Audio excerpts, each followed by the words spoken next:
GCR Digital Radio. On this Monday morning, it's Lynsey here right through until 12 o'clock today. Get in touch with us, gcrlocalnews@gmail.com. We're on Facebook, Twitter and Instagram as well. Now, there's a very exciting new documentary. It's directed by George Fitzgerald, the director of the Dublin Behind the History, and it reveals the hidden past of Wicklows poor. George is the author of several books, including The Secret Life of Ashley Brown and The Promise Maker, and he joins me now. George, you're very welcome to the show. How are you? Thank you. Not too bad, thank you, Lynsey. Just ticking by, as you say. Good to have you with us. Tell me about the documentary. What actually made you decide to do this? Well, see, the whole idea basically came from another idea. With the book, The Promise Maker, what happens there is, this has sort of kicked it off. We have the central protagonist, which is a young boy called Frankie. He's born in New York, on the Lower East Side of New York, and he comes to Dublin at the age of 5 in 1935. And he comes with his mother Nellie, who she's in New York, and a guy he believes is his father, Paddy Smith. Anyway, to cut a long story short, the book is really a coming-of-age story of a guy growing up in the tenement world and in the impoverishment in which he grew up in, and the characters that surrounded him, Harry Boy, Slasher, Mary Applejaws, and people like that. Anyway, afterwards I was thinking there a while ago, if Frankie came to New York to a Dublin people that was already there, who was there before them? And how did this emerge? And then I started looking at certain studies. I realised that in 1801 we had the Act of Union. So basically the gentry left Dublin and fled. And then all these houses, these Georgian houses, were all sort of abandoned and left. And then they were taken over by corporation. And then what we see, Dublin went from being a flamboyant city in the 1700s right into the place of the 1800s being branded as a city with the worst slums of Europe.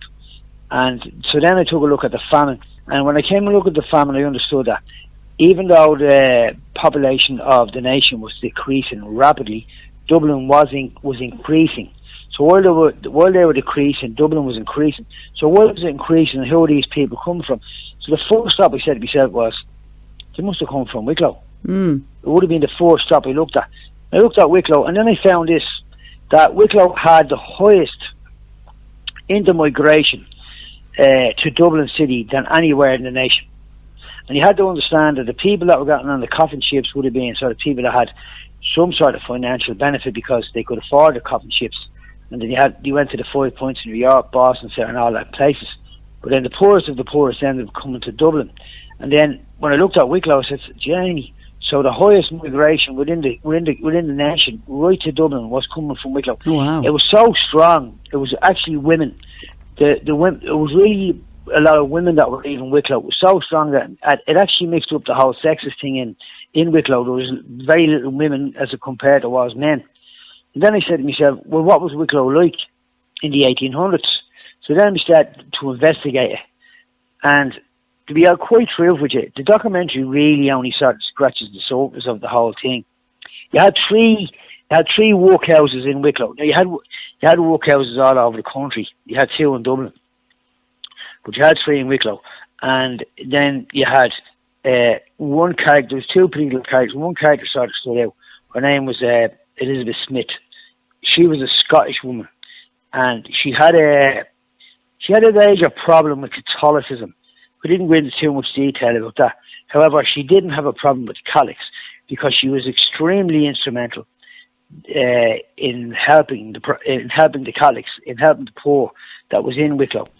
And she obviously probably had a hard side to her, but she had a great compassionate side because she seemed to really love the people of Wicklow. And she went about, and she had an estate in Boystown. What's the name of that place again? Balky Boys, is it? And Bolton Glass. No, it wasn't Bolton Glass. I forget the name of it now. There was a workhouse, I think, in Bolton Glass. There was a workhouse in Rathdrum, isn't it? And there was a workhouse in Chilada. Right. And then when I looked at the workhouse in Chilada, then I went off on another tangent because the whole story of the actual Chilada itself, the stick, came into focus. We started looking at the stick. It was a weapon of war. They used it as a weapon of war, a weapon of choice. It was a fighting stick. Then I remembered, and it came into my mind, what in the film The Gangs of New York, Martin Scorsese, there's a character in there called the Monks. He's played by Brendan Gleeson, and he is famous in the sense of he carries the shillelagh around with him. And then I understood that Scorsese and the researchers would have having to research that, because it's a thing that's not overlooked. He marks the stick every time he kills somebody. Right. And ultimately, Bill the Butcher takes the stick off him and kills him. But it was the shillelagh. So obviously the Irish carried the shillelagh from Ireland and into New York. So the story then sort of broadly goes over to New York to show the Irish and the struggle that he had there within the 5 points. He became the first immigrants to organised crime. Now there's a little bit of a misunderstanding here, in the sense of all the historical documents, in the sense of coming from the American version of the Irish in the 5 points, 1845. You were the first immigrants to organised crime, and they have it down as the fact that you are weather beaten, starving, famine victims that came to New York and basically were so downtrodden that their only resources was that they turned to crime. However, that's not exactly true, because the first criminal gang that's documented in New York was in 1825, and that's not the famine time, and that was a gang called the 40 Thieves, and every one of them was Irish. And then a gang that came later after them would have been another gang in the 1830s going into the 40s, which would have been called the Kerryonians, and they were a ruthless gang as well, and they were all from Kerry. Yeah, so, given their name. Given their name, it'd be very easy to understand where they came from. And these guys wouldn't have been speaking English; these would have been all speaking Gaelic. Yeah. But the thing about the Wicklow people, see, when the Wicklow people came to Dublin, they were an English-speaking people, as opposed to the people in the west of that particular area. They were all sort of Gaelic people, but the Wicklow people were an English-speaking people. So when they came to Dublin, they would have the ability to communicate. Now, there's loads of interesting things you look at there. For example, one of the governors or one of these politicians, I forget who he was, a senator, he actually appealed to the Dublin people in the 1800s. He asked them would they be kind enough to try and take some of the orphans in off the streets. So you had a city that was filled with orphans, and if, for example, the huge intermigration from any part of the country to Dublin came from Wicklow, and it was basically, a lot of it was the mother and the child. Well, obviously the mother must have died, or women must have died on their way, that would have left the orphan children from Wicklow coming into Dublin barefoot. And they would have probably, a lot of them were the ones that your man was talking about. Now, obviously it wasn't them all, but however, it had a major impact on the city of Dublin. So, and then you had the other thing going on over in New York that was going on there. Well, it sounds like you've done so much research into this, George. And do you know, how long did it take you to actually put this work together? See, you go with it in bits and pieces, and then you're also limited with the certain limitations you have, basically software you use and things like that. And no, you'd be just briefly looking at things over a couple of weeks and then coming back to looking at it again, and then taking notes. And every single time you do, and you go into more research and more, you just keep discovering. More and more keeps popping up. Yeah. Where can people actually watch the documentary? YouTube. Okay. History of a Nation. It's actually called History of a Nation. A History of a Nation. Part 1. Part 1. And so you're working on Part 2, are you? But what I'm thinking of, taking it from Wicklow, I'm thinking of, and doing a whole big story on the whole thing about the Irish in America. Oh, wow, that would be fascinating.